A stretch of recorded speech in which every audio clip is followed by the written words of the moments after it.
Yeah, the weekly housing market Yes, update. perfect, perfect. Thank you for Yeah. that. Hey, good morning, Rupinder.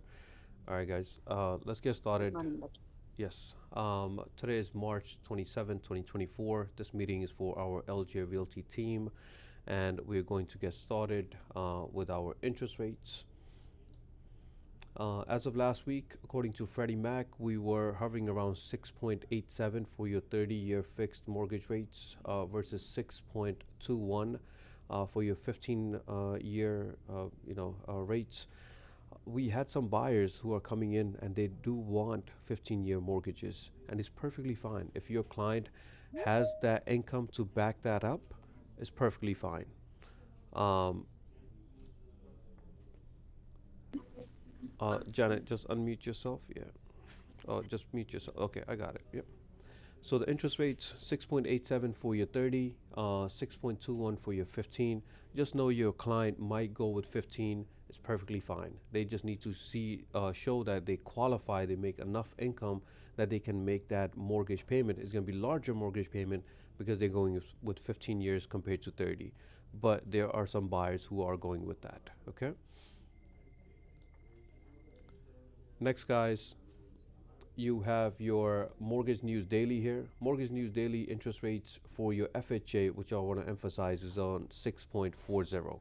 So 6.40 seems really appealing. And it is a good program if you qualify for FHA. But if you qualify for conventional and FHA, down the line, majority of the time, your conventional loans is going to be a better thing for you, but the loan officer will actually give you a full breakdown of that. So just know that, hey, when anybody looks at 6.91 versus 6.40, who wouldn't want to go with 6.40? But when they see that, hey, there's almost 1.75% upfront cost for FHA and there's nothing for conventional, then your buyer might want to go with conventional and now with FHA. So, but when they're looking at this interest rates, any headlines, tell them most likely you're looking at a top tier scenario, meaning you can get these credits or you can get these interest rates if your credit scores are really solid, 780 or above. Majority of the clients do not have that, right? How much money are you going to put down? That will matter, if it's going to be a primary residence or not. Every week we are saying the same thing with the interest rate and the top scenario because I want you guys to be really confident when you're talking to your clients.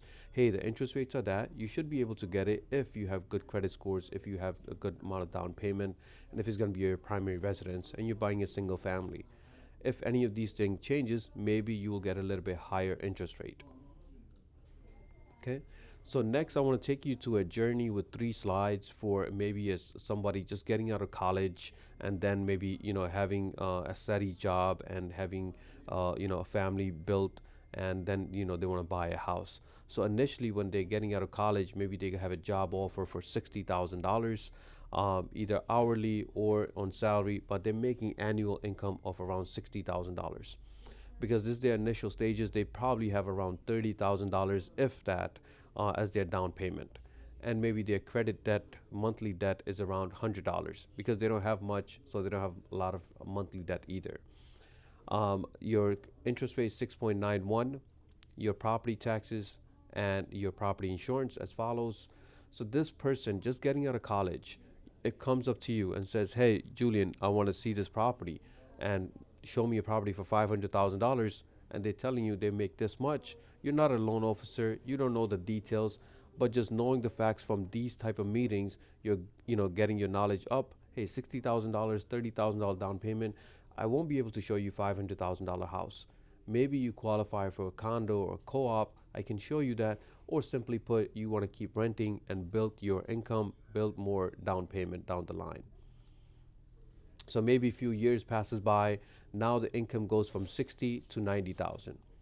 The down payment he had 30. Over the years he saved up more, and now he has 60,000. But the monthly debt, he opened up a little bit more other credit cards, so the credit card debt, your monthly debt went up as well. Everything else stays the same. Now this person can qualify for $444,000. So now we're getting to a level, maybe they do qualify today and maybe they have a co-signer. Maybe you can start showing them, right? Maybe another year or two passes by, or they get married, or if they have another spouse or one of their partners want to come in and co-sign, and now maybe their household income is $120,000. So if it's gonna be $120,000 as their annual income, your down payment now they have $80,000. But also now they added the cosigner. Maybe the cosigner also has monthly debt, so you have to add that. Okay, so when you have these three things, now this person can qualify for up to $612,000. Now in this stage, this is the third stage. This is where you come in, and this is where you're gonna be start showing them properties. They're well qualified. Any area in Queens or Nassau, you should be able to find a house, a single family for $600,000 for this person. Okay, this whole time we're using a scenario where your debt to income ratio was 45%. We don't want to devote all our paycheck towards the mortgage, right? We have other expenses, and the government has laws as for that as well. So if you want to keep it as low as possible for your debt income ratio, so 45% or below should be a good number. Some people, I was having a conversation with someone yesterday, they qualify to buy around $1.1 million house, but he's just not comfortable making that mortgage payment. So his thing was like, hey, even though I qualify for 1.1, I feel comfortable making $5,000 payment per month, no more. If that's the case, we have to decrease their debt to income, and now they can qualify for $750,000 house and have a mortgage around $5,000. Okay, so your clients will have different scenarios. Your job is to show them the properties as long as they're qualified. Okay, next is going to be your mortgage early payoff, right? Every meeting, we want to show you different examples so you guys can take some action for your own mortgage, or you can help out your clients. Hey, you're going with a 30-year mortgage, you have a monthly payment that you're making, you need to start making extra payments. It could be $100, $200, any small amounts that will help, especially in the initial years, right? You can pay off the mortgage a lot quicker, and you can save money on your interest. So how much can you save in this scenario? This person is going to save about 4 years, and they're going to save about $132,000. Huge difference when they start making that extra payments. A lot of realtors are not doing that. A lot of realtors are not even looking at their mortgage statements on time and seeing how much money did I actually, put towards principal last year, right? Versus how much interest I paid. You know you have a fixed payment that you're making, but how much did it actually go towards your principal? Because the person that you want to knock down the principal over the years, so you need to pay attention to it. How much you are actually making those. So start with yourself. So look at your mortgage statement and see how much you have paid last year. Okay. Next, guys, your inflation data is still around 3.2% as of February. We hope your next availability is going to be on April 10th, that hopefully this inflation data decreases. We hope it comes down to even 3.1, 3.0, anything below 3.2, because we want to see the Fed actually cut the rates, and they will only do that if the inflation is coming down. Next, guys, we're going to talk about this a little bit more. We spoke about it last meeting. Your realtor commission changes, right? It's going to be effective hopefully in July. Once that goes in effect, you will not have any other choice but to actually speak to your client and see what value you bring to them. But majority of the news here you see is for your NAR and how the settlements worked out. Majority of the articles will talk about what we're going to talk about in a few minutes. Okay, so here's some interesting news in New York here. Josh actually shared this with me last week. This was a New York City homeowner, a homeowner getting arrested, right? How come you're getting arrested if you own a house, right? You're trying to get someone out, right? Your tenant out, and you're trying to approach your own way. Hey, I'm gonna knock on the door and I'm gonna try to get them out. Guess what? New York City is gonna be, especially New York State, it's a tenant state, meaning tenants have more rights, right? We have about 10 million people living here. Just imagine if it was a landlord state, right? Meaning the landlord had more rights. Hey, you didn't pay me rent last month, I'm kicking you out, right? This is happening with other states where if you don't make the payment, if you owe someone else, they can take that action right away, but not in New York State or New York City, especially, right? When you have so many people living here, the government has to protect the tenant, even though the tenants are in the wrong. So it's a process. So what we call people who are uninvited and they're going to someone's house and start living there is called squatters, right? The squatters will live there, not pay any rent, and live there for long enough where they think this is their own house. So if the landlord is coming in, just like you can see in this video or in this slide here, the landlord is in the red jacket here, and she's recording. She's trying to say, "Hey, I'm trying to create evidence." She calls the cops, and the cops came. Instead of arresting the tenant, they arrested the landlord. Right? It's a big deal. So you want to guide your clients, where the homeowners. Hey, you having issues with your tenants? We have to go through the process of New York City laws. We have to do that. Okay. So what she should have done, right? First, know the fact that it's New York City. She just can't go in there, and even though it's her house, it's the on the deed is her name and everything, but still she has to take some action. One is that she needs to know a reason to evict them. One is failure to pay the rent, or if they're damaging their property, or the lease is up. In her case, it was none of those, right? She had no lease with them. She just going into her property. She must serve the tenants, right? They have to serve them. But if she has no information on them, how she's gonna serve them, right? But the proper way is you already have a lease and the lease is up. You know their names. You want to serve them. Hey, I need you out, right? If a time passes by, they're still not out. Now you want to take some legal action. This is where you can hire attorney. That's the best thing to do. Hire attorney and see, how they're gonna help you get a date, a court date, so the judge can actually hear this case. And in New York City, it can take months and months for that, especially in Queens and Brooklyn. Okay, and Nassau County is a little bit faster, but still a process. So the judge is gonna hear your landlord story. The judge is gonna hear your tenant story and see who's in the right. Okay, if the tenant's in the wrong, so tenant will get a notice. Hey, you have to evict this place. This is a judge notice within X amount of time. Okay, if they don't do that, then you have your final steps of calling the cops or having the marshals come in and evict them. You cannot take any action on your own. If you do, it's going to backfire on you as a landlord. Okay, so if you have any dispute with the tenant, you have any issues, speak to them nicely first, try to resolve it. If not, hire an attorney and go through the proper stages. Any questions on that, guys?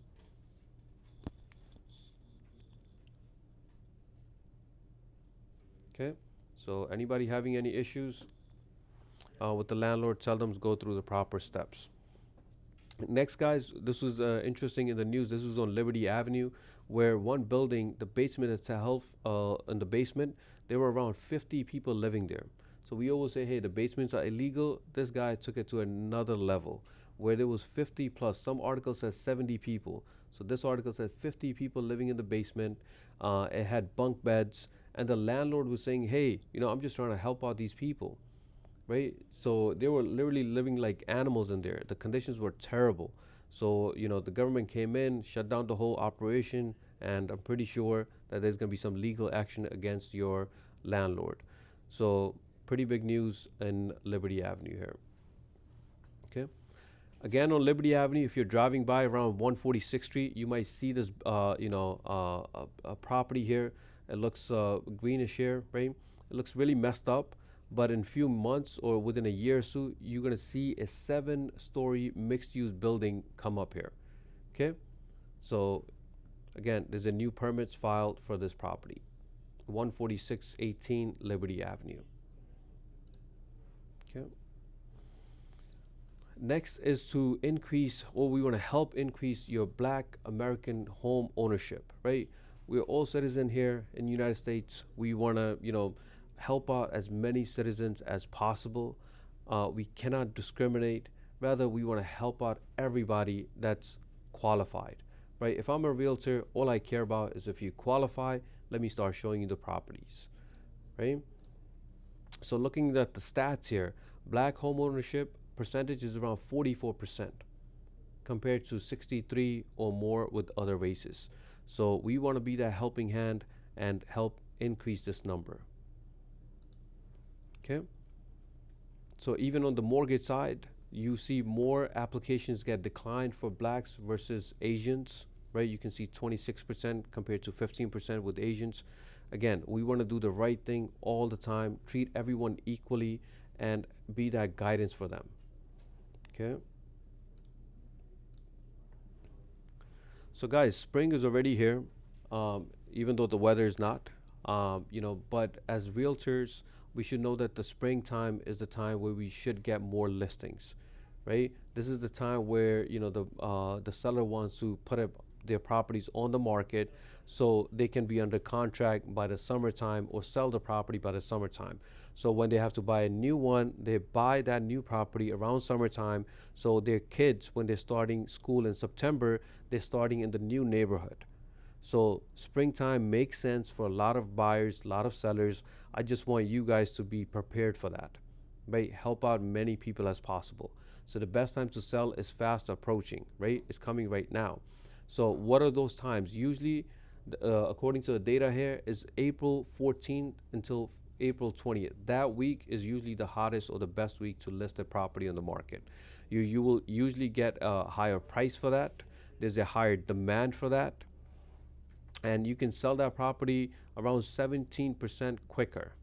Okay, there's less competition with other sellers. Other sellers going to try to do the same thing, so they might do it later in May or in June, while you're doing it as a seller in April. Okay, and there's less price reduction around this time as well.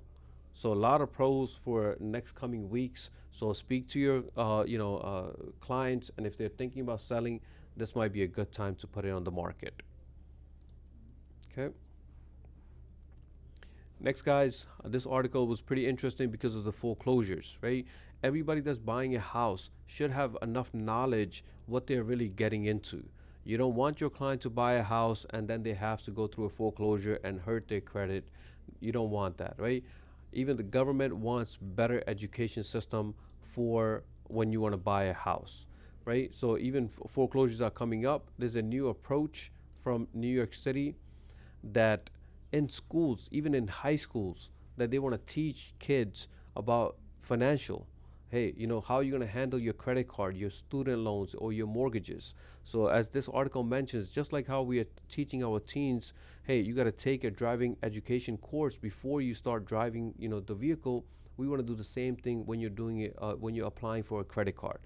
Credit card seems so appealing. Hey, you have $1,000 limit. I can go ahead and spend it on whatever I want to buy. And you forget about the interest rate, how much you have to repay.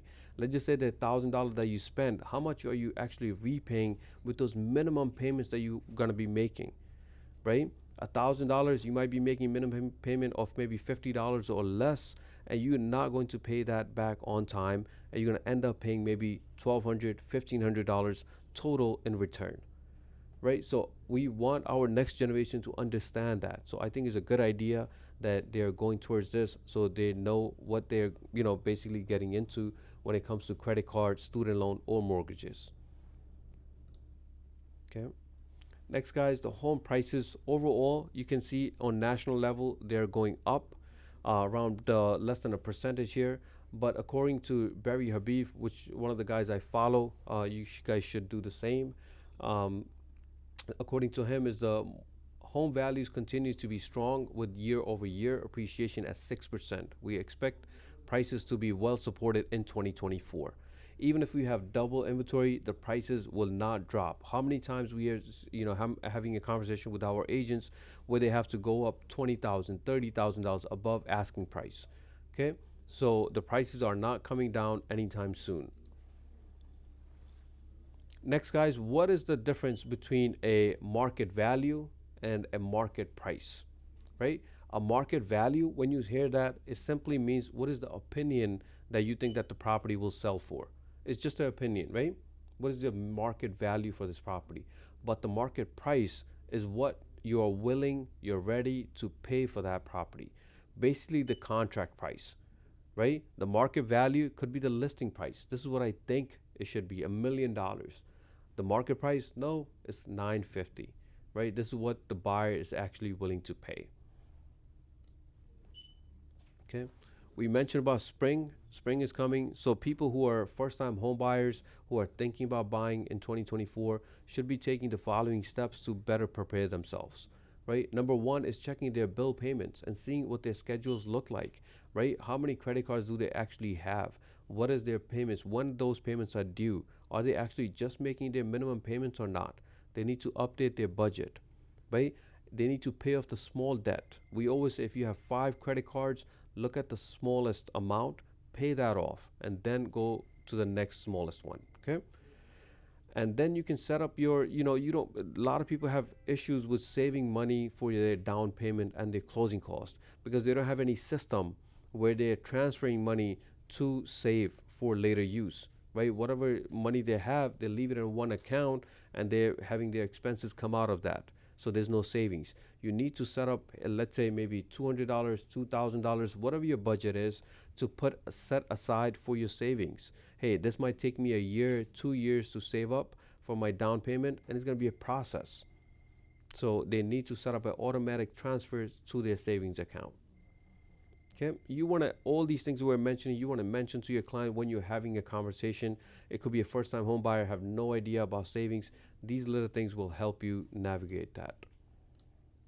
Okay, and even when you're showing, right, maybe the current owner that's living there might be using something, a small room, as their home gym, right? But when you're showing and you know your client needs an office space, maybe you can mention, hey, this is a home gym, small room. You can obviously it's going to be vacant, and you can set this up as a home office. So know your client's needs, and when you actually showing them, bring that back and actually show them, hey, this is going to be more beneficial for you to set up as a home office. You don't need a gym here, right?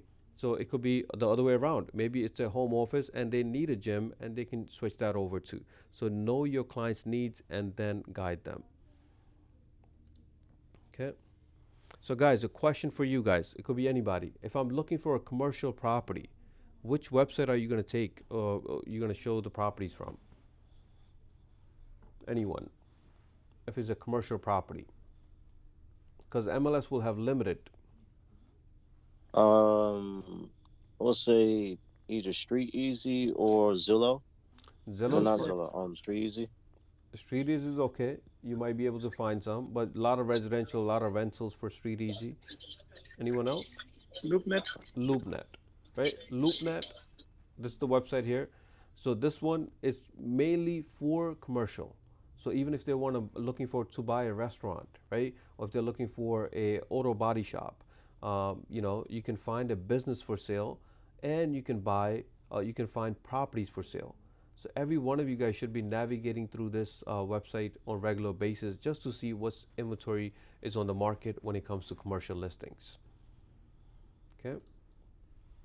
So if someone says, "Hey, I need to be in a good or great schools. Hey, my daughter or my son or my kids need to be in good high school, good colleges, whatever it is. The schools needs to be highly rated, right?" And you're gonna say, "Sure, I can help you. Let me do some research." Now, which website or program will you use? Anyone for good schools?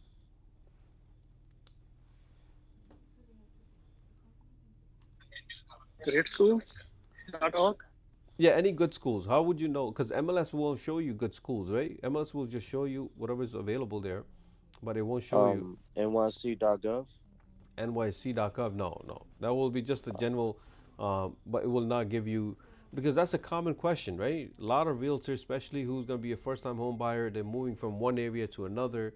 They want to make sure that, the schools are good. That's a major one. We all need to know that. Anybody else want to take a shot?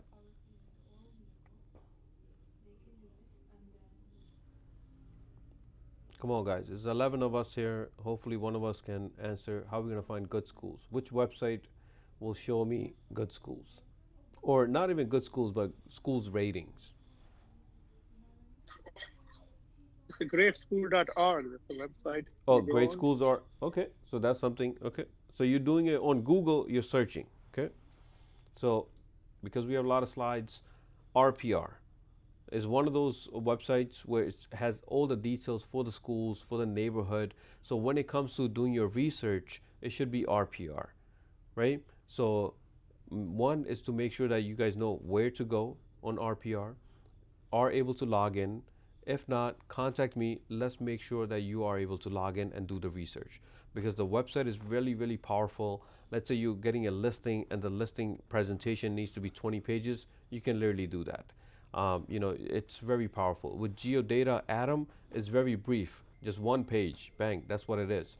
With RPR, it makes you look very professional when you have data and you're doing all the comps. Everything is in detail. You can create many, many different reports right from there.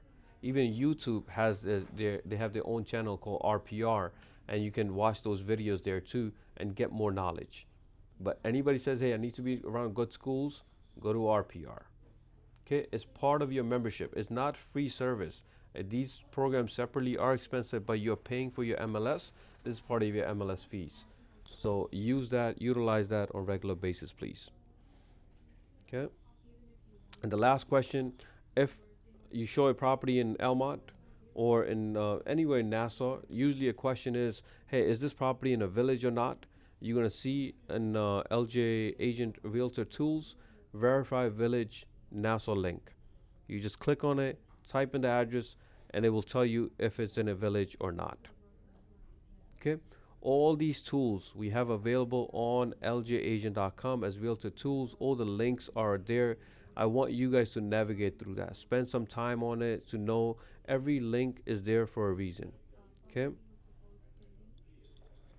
Next, guys, because the last a week's meeting was not recorded, I want to just briefly go over the changes that are coming for your NMLS. Your MLS. So one big one is that you will not see on Stratus this commission structure anymore. You will not see buyers compensation at all. It will be removed in July. So how are you going to navigate through this? You're going to call the listing agent. Don't assume they're not offering anything and don't assume they're offering X amount of money or X amount of percentage. Ask them, verify. Hey, this is Deljeet with LJ Realty team. I want to know is 123 Street, Main Street available?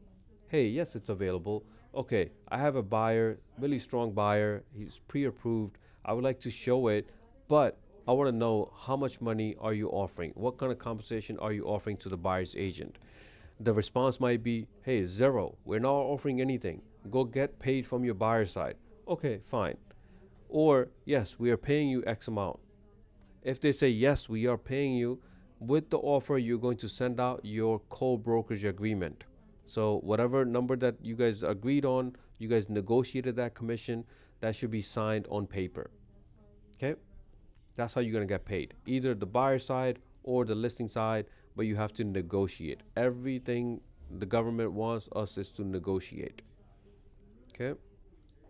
Second change is coming is going to be the written agreements. This is where a lot of agents are going to be getting scared, especially the brand new ones. And this is where the experienced agent is going to say, hey, this is where we thrive. This is where we know that, hey, I know how to deal with my clients, how I'm going to get paid. I know what value I bring to the client, and I will make sure my client only works with me with this agreement.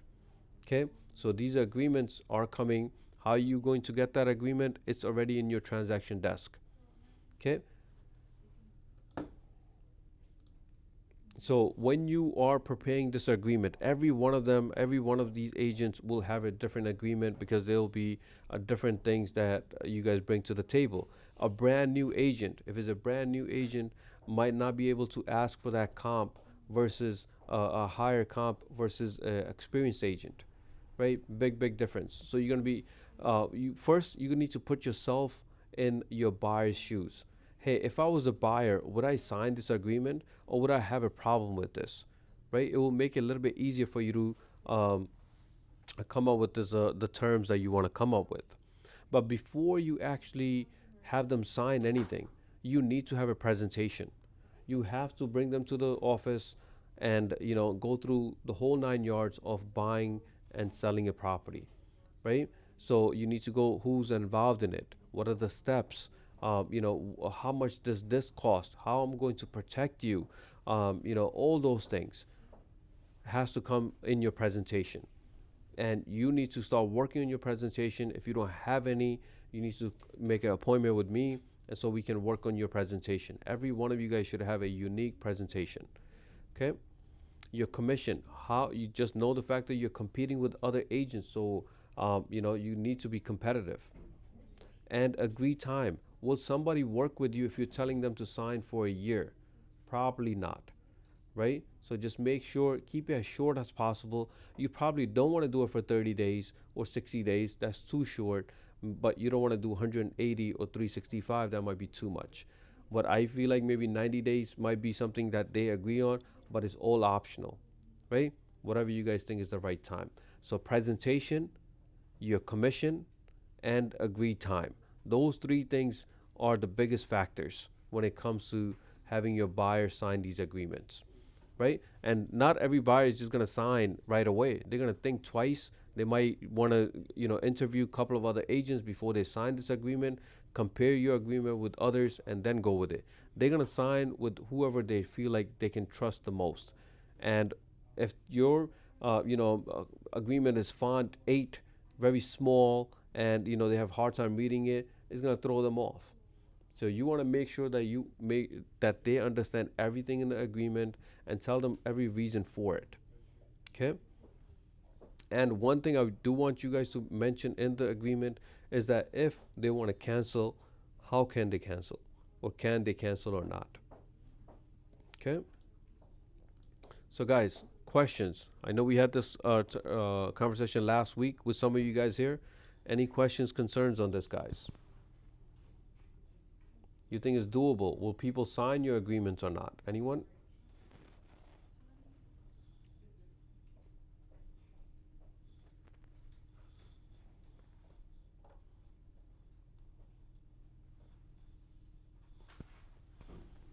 It depends. It depends on the buyer.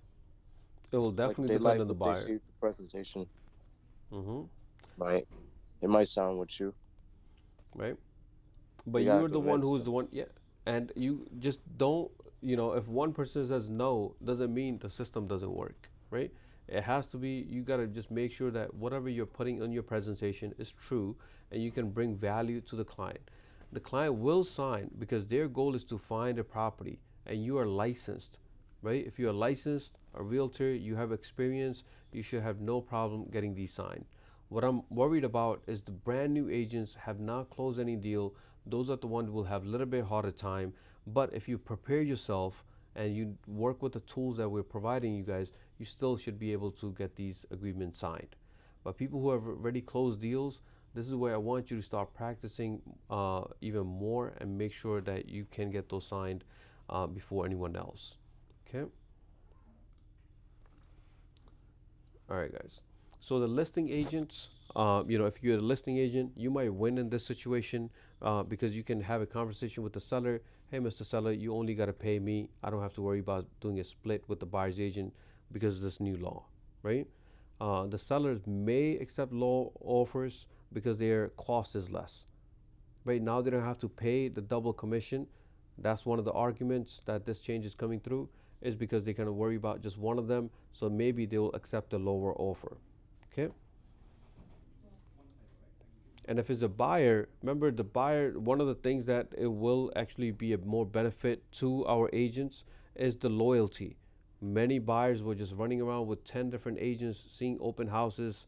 That with the agreement now, the buyers must work with a dedicated person for whatever, agreed time frame that you guys have on the contract. Okay.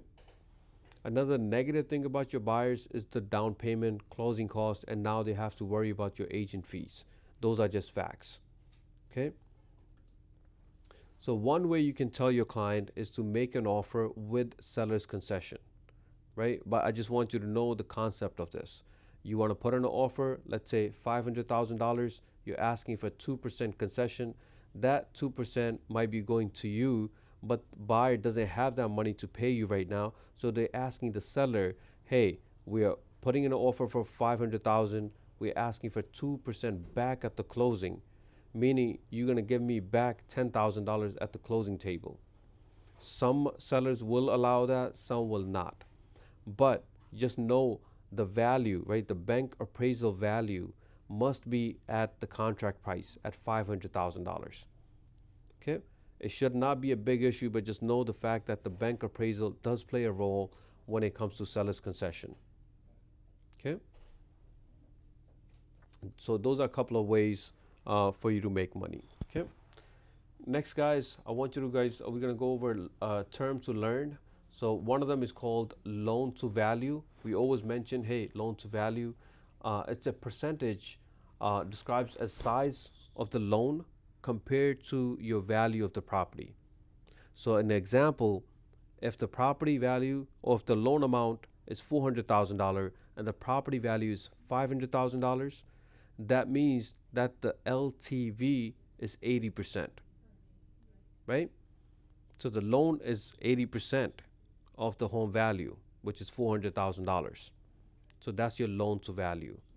Compared to equity, so what's remaining? You already have 80%, right? That was loan to value. That was your loan amount. How about equity? Equity is going to be whatever is remaining. Is the difference between your market value of the home and the amount owed to the lender. Because you're asking him for $400,000 loan, you owe the lender $400,000, but the property value is at $500,000. So if you were to sell that house today, you're gonna sell it for $500,000. You're gonna pay off the bank $400,000. You're left with $100,000. That $100,000 is your equity. In this case, it was 20% equity. Okay. Any questions, guys, regarding LTV, your loan to value versus equity? Both of them put together is your home value. Okay. And we want some of our, agents already own homes. Some of them own home for quite some time now. Your goal should be to bring this equity percentage as high as possible. It does feel good when we, are selling a house and there's no payoff amount, right? On the other hand, there's a huge payoff amount, right? That means you're not, if it's a huge payoff amount to the lender, that means you're not taking home much when you're selling the property. So this is what we say early payoff amounts, right? You're making extra payments to pay off the loan. So when the payoff amount actually comes, you're taking home a lot more at the closing table, okay? Because you have built equity over the years. These are the terms that I want you guys to use with your clients, right? Loan to value, equity. It makes you more professional because those are the terms for real estate. Okay. All right, guys. Next, congrats to Nav. Nav, you got your listing. For sellers, anybody that received listing starting March 20th, right, must provide this real estate property disclosure, right? It's called Real Property Condition Disclosure Statement, PCDS. So prior to this, if you did not fill out this form, the seller automatically would have to give $500 credit to the buyer at the closing table, right? And majority of the deals that we have done, we saw that $500 credit. Sellers paying that to the buyer because they did not disclose their property's condition. But the government says, no, that's no good for us no more. We don't want to allow where the sellers are giving $500 to credit to the buyers anymore. We want the seller to actually fill out the form and let the buyer know the condition for the property. So the form itself, it's available on transaction desk as property condition disclosure statement. You're simply either emailing this to the client or you're going to print that out and give them hard copies. You do not have to fill this out for them. You should not fill this out for them. First, basically, they're putting their name and address. Next 3 or 4 pages is just checklist answers of yes or no. Okay? Because they're the seller, they have been living there for quite some time. They know about the property's condition more than you or anyone else. So let them fill it out. Let them send it out to their attorney. So this way, on the contract, it can be stated that the seller actually provided this disclosure. Okay. So same thing is mentioning here, the $500 credit is gone. All right, guys. Any questions, anything on your mind so far, guys? Okay. So guys, if you guys need any office leads, right? We're getting a lot more leads now, and like I said, in spring and summertime we'll have even more. So instead of texting me or sending a message to our assistant here, just put in your request in this portal. On ljagent.com, you have your realtors request office leads. Click on it, and you can fill out a small form, and we can start sending you leads. Okay. Next is your KV Core, guys. In KV Core, every one of you guys should have alerts set up for every client. Even if you feel like they're not responding, they're viewing the properties that you're sending. Okay? They are. They might not be taking any action right now, but it does matter when you're sending those properties. Okay? In the property description or the message description, always mention at least the first line for the property address. So this way they know which message is for which property. And also mention the MLS ID and click on also send listing link. Okay, that's the proper way of doing it. If you know this one time, you can be repeating this hundreds of times. Okay. Tools wise, now we're seeing that all of our agents are competing with each other. They're competing with other sellers out there, other agents out there. So why not know your tools? We're spending a lot of money on KV Core, and you guys are paying your transaction desk fees, your MLS fees. We have Microsoft Teams, Outlook. Some of you guys are still using your personal email, right? Some of you guys don't have access to geodata or RPR. Some of you guys are calling and saying, hey, what happened to dot loop? And dot loop has been gone for like almost 6 or 7 months now, right? Those things will matter. I just want you guys to know the programs that we're using, that you know how to use it, and learn it only one time. Again, if you are able to learn it, you can help out your clients. If you don't know where to access them, set up a meeting with me and let's go through it. It's perfectly fine. Nobody's judging anyone here. Okay? So just come in, let's go through the program that is needed to be learned, and let's help out our clients. Okay? Agents who are coming to the office, right? I do appreciate you guys coming to the office more often now. Get used to that, guys. There's no office fees, no desk fees. Just come to the office. You will always have a desk available right here. Okay? And if you want to close more deals, guys, you have to build strong relationships, right? You need to make sure that you are staying up to date with the market. A lot of you guys are with this, but just making sure you're connecting your client or staying connected with your clients all times. Okay. Even this list here on MLS, it will give you a full list of what value you bring. So agreement that you're signing, I want you guys to have at least 5 or 6 bullet points. Hey, this is what I'm going to help you out with, and not read them or anything like that, because you want to see, when you're talking to your client, it has to be all natural, right? So practice on your own. Hey, you're not going to say, hey, here's a list of 179 ways I'm going to help you out. No, but just like at least 5, 6 bullet points, how you're going to really help them out. Okay. So again, if you're a real estate agent in 2024, your goal should be to make at least $50,000, right? Minimum of $50,000. Is it doable? Is it possible? Of course it is. And we have seen it with many agents doing that. But if you're not making that goal, you're not going to achieve it. But you need to make sure that, hey, I need to set up a goal, and I want to make sure that I can achieve it by end of the year. So some stats for being a realtor: 62% of our female. For how many years? They have experience 11 years, majority of them. So if you're just starting out, or if you have experience for a year or two, just know that it's a long-term game, right? It's not a short time, it's a long-term game. Okay. How many hours are you putting in? At average, most realtors will do about 30 hours per week. That was in 2022. I hope more people are doing more hours than that. If you're doing less, don't expect to hit that $50,000 goal if you can't devote a lot of hours with your clients, right?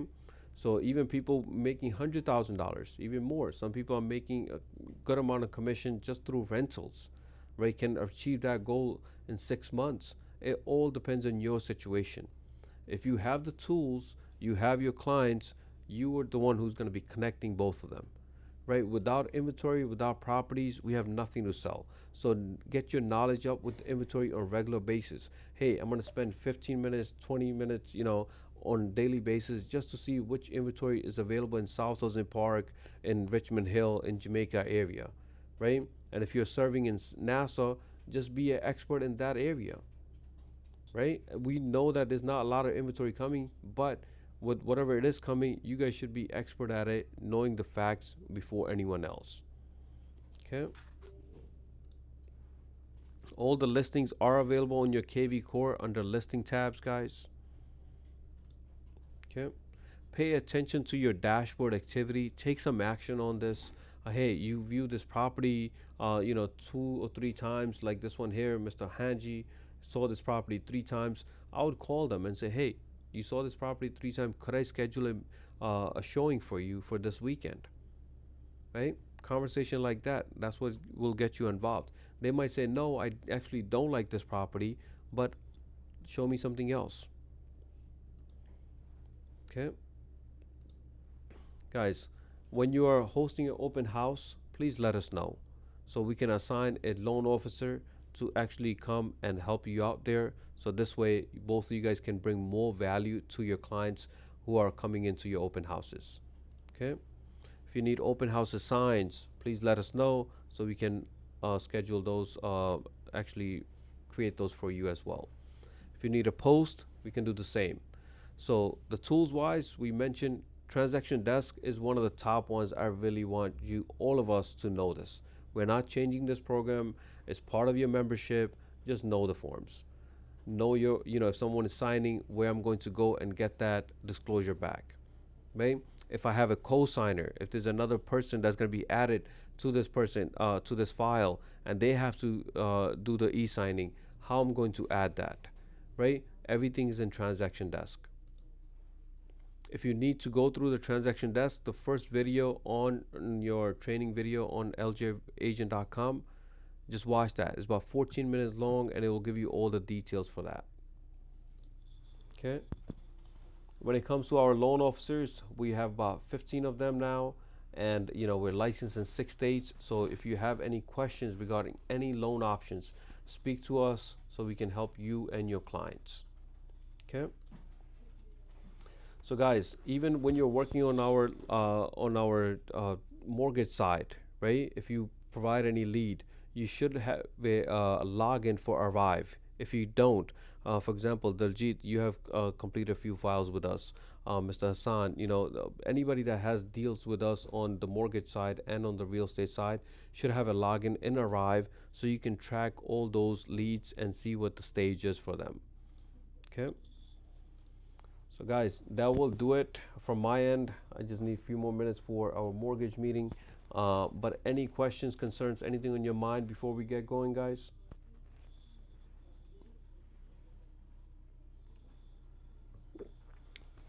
Okay. So your goal should be for coming weeks is not an overnight thing. In coming weeks is to work on your agreement. Hey, what value I bring to the client, and how could I have them sign my agreement? How could I have this buyer work with me, only me, for next 90 days, right? Or next 60 days. And I'm sure Zillow, Redfin, all these websites will come up with different plans that's going to compete with us directly, even promoting it on their websites that, work with us for flat fee for X amount of days. We can take you to under contract. So if we can compete on that level, I think you should be able to get things under contract and have these agreements signed. Okay, have that goal. If you want to work, just put it as a bullet points. You want to come to the office so we can actually go in details. I'm perfectly fine with that. But let's work on our agreements. Okay.